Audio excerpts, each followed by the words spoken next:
Romania goes to the polls this weekend in a rerun of its annulled presidential election.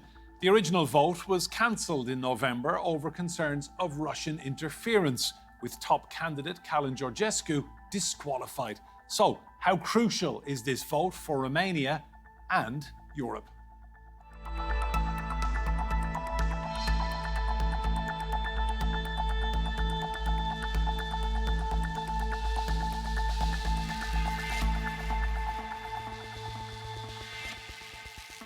Hello and welcome to Roundtable. I'm Enda Brady. Now, the forthcoming presidential election in Romania is being seen as a test of the country's democracy. Claims of Russian meddling led to the last election being annulled after the first round of voting. So, will this election be free and fair? And who are the candidates in the running? In December, ultranationalist Calin Georgescu claimed a shock victory in the Romanian presidential election. But the Constitutional Court annulled the result after allegations of Russian meddling to help him gain power, claims the Kremlin denies. În această zi, today, the Romanian state has taken democracy and trampled it. Today's Constitutional Court decision is more than a legal controversy. It is basically a formalised coup d'etat. The rule of law is in an induced coma, and justice, which is subordinated to political orders, has practically lost its essence. statul de drept este în comă indusă. With Georgescu now disqualified, Romanians return to the polls. The election is seen as a key test for democracy. Let's take a look at the candidates in this rerun. George Simion. He leads Romania's far-right party. His party is known for its ultranationalist stance and anti-EU rhetoric. He wants Romania out of foreign influence. Calin Antonescu. He is a pro-European figure with a centrist vision. He promises stability, institutional reform, and strong EU ties. Nitoiu. He is running as an independent. A mathematician turned politician, he is pushing for clean politics and anti-corruption reforms. And former Prime Minister Victor Ponta. He is back in the race. He promises economic growth, social stability, and a balanced foreign policy between East and West. The election result could reshape Romania's future, both at home and on the world stage. And according to current opinion polls, Simion is emerging as a leader with a pro-Russian stance. So what will voters choose? Reform, nationalism, or a return to the past? Well, let's meet our guests. Joining me here in the studio, we have Cristian Nitoiu. He's Senior Lecturer in Diplomacy at Loughborough University, London. And Simon Toubeau, he's Associate Professor in Politics at the University of Nottingham. And joining us from Bucharest in Romania is Cezar Gheorghe. He is founder of AGRIColumn. You're all very welcome to Roundtable. Cezar, to you first in Bucharest. This is being described as the biggest, most important referendum and election in Romania since that vote in 1989. Is it effectively a referendum on democracy? Yeah, you're 100% right, because we cross 35 years that, let's say, political status didn't change so much. It was an alternance of the government in the government for different kind of parties, but right now, in this moment, we have a cross to carry, you know, in this very moment. Right now, to understand better the status, we have in our front the results of 20 years of not education people, and those elections will have a big impact, because we saw all of us that the second round of elections in Romania was cancelled suddenly, but the roots are very deep, because in the beginning of the presidential campaign I was in the staff of the Deputy Secretary General of NATO, Mircea Joană, and I saw how hard it is to collect the first 200,000 signatures for being, let's say, eligible to run for president. And out of the blue appear that candidate, Calin Georgescu, who didn't perform any kind of action in the market, let's say, in the life of the cities or in the villages, and he boosted from 5% 2 weeks prior to the first round to over 20% at the end of the first round. Out of the blue, he came like this. So, who give the votes? My findings goes to the government coalition that create few rabbits in order to divide the votes of the opposition. It's very simple. It's very clear. They create Calin Georgescu, some mayors from many, let's say, villages from Romania. They grab signatures for Calin Georgescu and nothing more. This was the awful. This is the awful truth. But they actually they escaped the keys of this guy, and look what was happened at the end. Thanks, Cezar.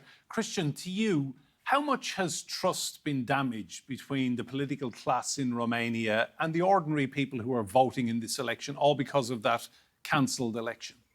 Well, I should say that there wasn't that much trust to begin with in state institutions.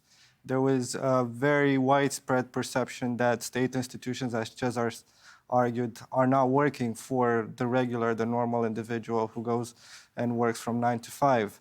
And during these round of elections, almost all of the candidates argued that they're against the system, that they're fighting against all of the political institutions and the wrong things that they've been doing for the last 35 years. So even the parties who are in power are supporting a candidate who is against the system, which really doesn't make sense.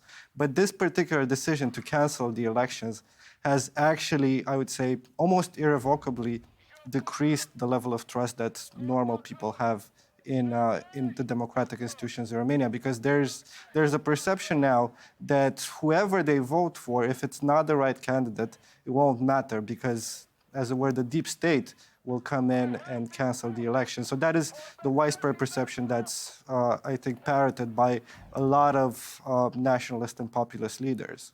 Simon, what would you say to people watching from around Europe who will be thinking presidential election in Romania, why should I care about this?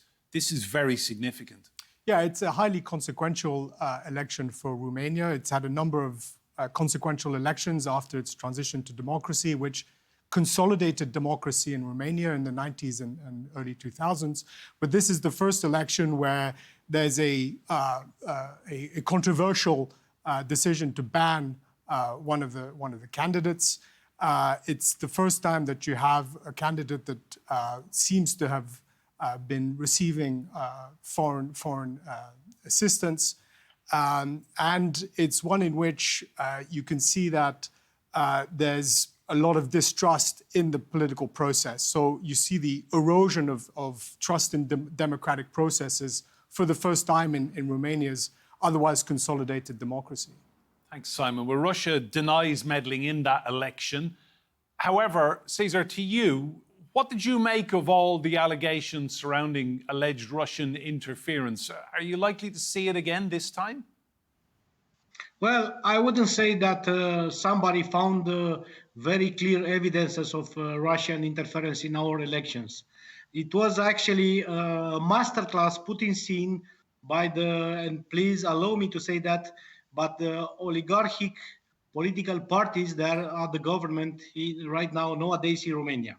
Because they have an alternance at the government, time to time, 1 at 4 years. But right now, since November 2021, when the former Ministry of Defense of USA, Colin Powell, come at Bucharest and they put all together on the table and said, be friends, they come to the conclusion that they should be together and they should act together in their own interest in a pyramidal system of obedience, because they don't have skills for anything. They just know how to make arrangements for their own pocket. So I didn't have evidences of Russian interference in the Romanian elections.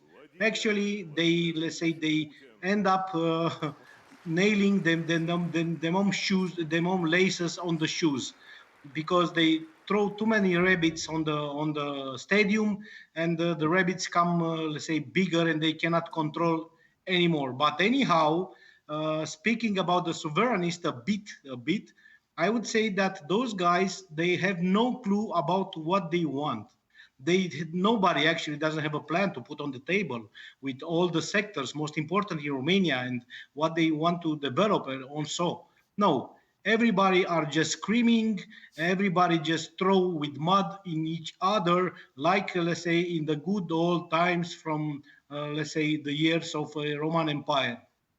Thank you, Cezar. Cristian, to you, roughly 1/3 of the seats in the legislative in Romania are held by far-right candidates. What does Gheorghe Simeon's candidacy mean for Romania? Just give us your opinion of him. Well, I should say that the position of president in Romania doesn't have as much power as the position of president in the United States or France. So Romania is a semi-presidential republic, and in the last 10 years, the powers of the president have been hollowed out, either by the government or the parliament or the constitutional court. So his ability to change things in a radical way in Romania will be quite limited, I would say. Even in foreign policy, there aren't that many routes that he can take, either with the United States or with the European Union. I don't think he would go with Russia in any case. But one of the most important prerogatives that he has is to appoint the prime minister. And this is where it can get actually tricky. If his party can create a coalition, then he will appoint a prime minister from that particular party. And he argued, I think on several occasions, that the former front runner in the elections that were canceled back in December, Calin Georgescu, will probably be nominated as prime minister. So that will definitely, I think, from the perspective of partners in the European Union, will definitely put into question Romania's democracy. But even then, I don't think Romania, well, any president or prime minister that would be in power, I don't think they can alter the state of play too much. Maybe one option would be to go even further down the route of creating an authoritarian-like system as you have the one in Hungary. Simon, that scenario that Cristian just mentioned, which could come to pass, that Simeon wins the presidency and then puts in the guy who won the annulled election as the prime minister, how worrying would that be for the European Union? Yeah, I think it would be worrying insofar as it would mean the election of a single, fairly cohesive executive that is composed of a national populist party, which is in favor of sovereignty, of greater autonomy within the European Union, and is generally Eurosceptic in its outlook and sees the benefits of membership, but generally also seeks to try and defend its room for maneuver in domestic politics. So it would mean the election of a new nationalist populist party in Romania. But, and I think this is important to note, the EU's been there before, and it has a certain dose of pragmatism in its way of working. It has worked with awkward partners in the past, with Viktor Orban in Hungary and Fico in Slovakia, and previously with Kaczynski in Poland, who has now been ousted from office. So these populist parties, they can come and go. And the EU's got a modus operandi for working around them or working with them.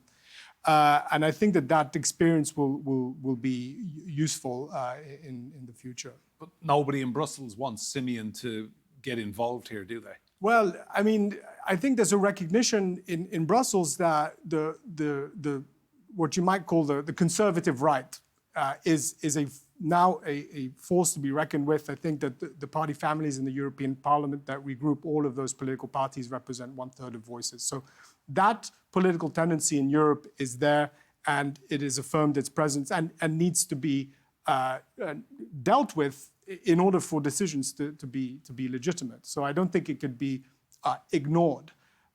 But I think that pragmatism will be an important aspect of its ability to work with the Romanian government. Thanks, Simon. Cezar, just give us your impression of Simeon. What do you think of him, his policies, what he stands for? Well, this guy have let's say, a track past of starting as, let's say, chief of gallery of the football. He's a violent guy. He know only imposed by force. He cheat. He sell everything. He promised, for example, houses at 35,000 euro for the Romanian citizens, for the poor people, and he blind the population with this. He will do everything, all kind of arrangements in order to be in the front row. Everybody suspected him with very tight connections with the Social Democrat Party nowadays. So George Simeon, actually, it's a creation of the services, at the end of the day, because this guy doesn't have any kind of of economical background, let's say track of his career. He didn't work properly, in order to make money, even as an entrepreneur or something.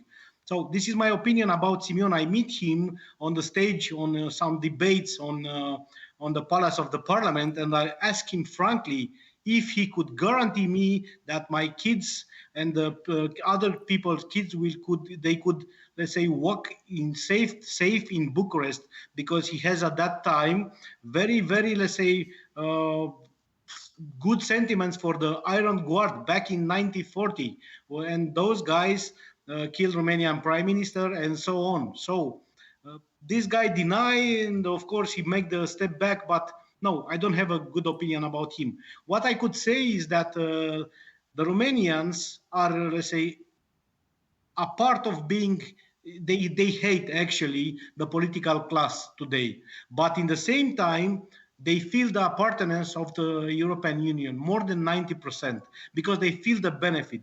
The sad fact is that the young people, that they don't live the hard time on communist time, didn't know how it was. And they are blinded by lack of education, by this, call it sovereignist or so. Thank you, Cezar. Cristian, that's a very good point. Romania has done exceptionally well out of membership of the European Union, has it not? Yes. But I think a lot of people will tell you that let's say the spoils that have come out from membership have not been spread equally across society.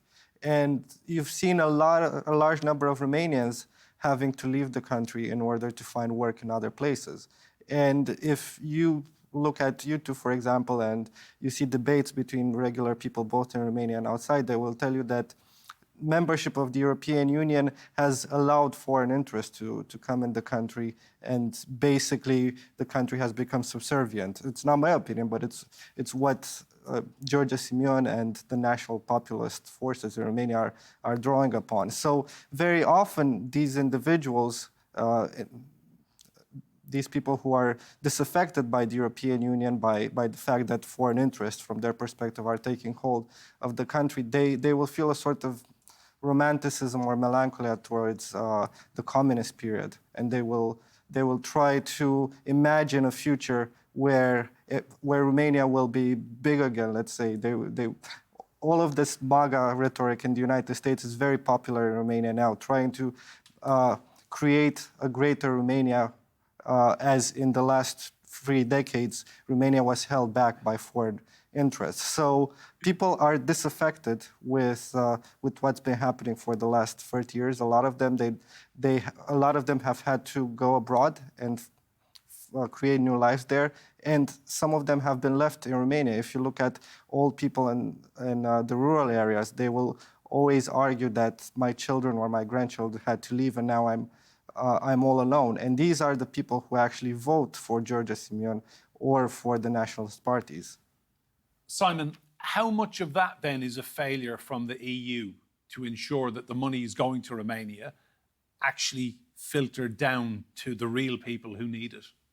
Yeah, I mean, I think it's a dilemma for the EU, because on the other hand, it does, the organization, the political system does everything it can to support Romania. I mean, the European budget is one of the key instruments for trying to establish convergence in levels of income and standards of living between the Western nations of the EU and the Eastern nations of the EU, including Romania. So there has been a great deal of public investment in Romania by the EU through the European budget, and there have been a number of attempts to try and improve conditions of living. One of the ways in which that also happens is by allowing for freedom of movement, so that workers from Romania can go abroad and earn high salaries and send remittances back to Romania. So it tries to create opportunity through openness of markets to investment, but on the other hand, that leads to a transformation of the society. It leads to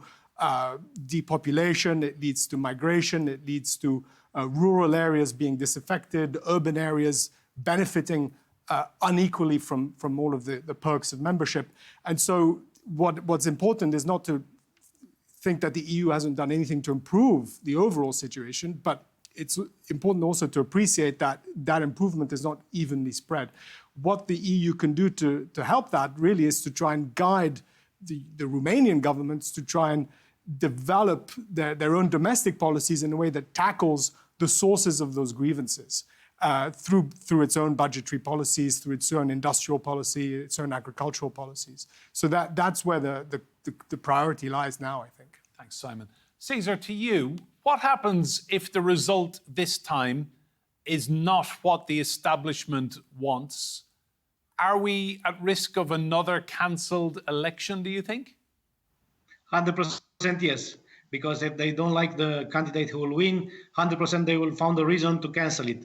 But counting on this, I would like to top up what Simon says. He's right, but it's so smooth. It's not the fault of Brussels, of the European Union. It's the fault of our lack of competences and skills in absorb the European funds here in Romania, because they put in the most incompetent person to keep the keys of the treasury, you know, and those guys had nothing in mind, has no clear ideas, it doesn't have the competences to absorb the funds.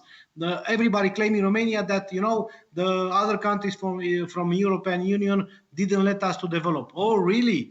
So I will take one single example. All the Danube ports till the Delta of Danube, till Brăila and Galați. Somebody didn't let us to develop? No. Everybody let us to develop, but we don't want that. We want just politicians put in scheme with gangs surrounding that effectively they steal everything. They steal and it was like a robbery, continuous robbery from the country. It's not that sovereign is feeling that, oh, I don't like because a French company take my money for electricity. If you are good enough, you put your own company. It's about competition and free trade at the end of the day. But coming back, we might see another cancellation of the elections. This scenario runs up till, let's say, 1 or 1 month and a half ago, and the new elections should be held somewhere in November 2025. I don't want to be like this because the country, it's even so in debt in this moment. We have a deficit, a huge deficit. The rates where Romania, let's say, rent the money are high, so high. So I don't see well the things if these elections will be cancelled again. Thanks, Cezar. Cristian, same question to you. I mean, what happens if it's not the right result? Well, I don't think they will be cancelled this time because the former front runner, Calin Georgescu, was not allowed to stand in election. So the Central Electoral Bureau didn't approve his candidature in this place. So I would say that all of the candidates that have been allowed to stand in elections now have been vetted by, let's say, the system or the deep state. So I don't think there are any clear objections regarding any of them. Otherwise, they wouldn't have been allowed to be on the ballot. Even if you look at George Simeon, he is banned from entering Ukraine and Moldova. Yeah. And I would say that objectively, even this goes much more against the interests of, well, the official interests of the Romanian state that one Calin Georgescu did, because Calin Georgescu was basically disqualified primarily due to what he said, his statements regarding Russia or Romania's role in NATO and the European Union. So it's clear that some of the decisions that Romanian institutions have taken around the elections have been quite arbitrary, and this is probably reflected in public opinion and the decreasing level of trust. But that being said, I don't think elections will be cancelled this time around because there's no candidate there that is completely against the interests of the system or the deep state. Simon, final point to you. How important then is it that the people of Romania get this right this time? Well, I think what's important is that rather than any given candidate winning, what is fundamental is that the process is the integrity of the process is protected and respected. So that's the crucial thing, and all agencies within Romania, all the court system, the election bureaus, all the political parties, and all external actors and member states need to focus on that. If that is respected, then whoever wins, really it's that reflects then the popular decision, and that is the democratic choice. And if that is for a candidate that is a sovereigntist and a nationalist and a populist, then they'll have to work with that outcome.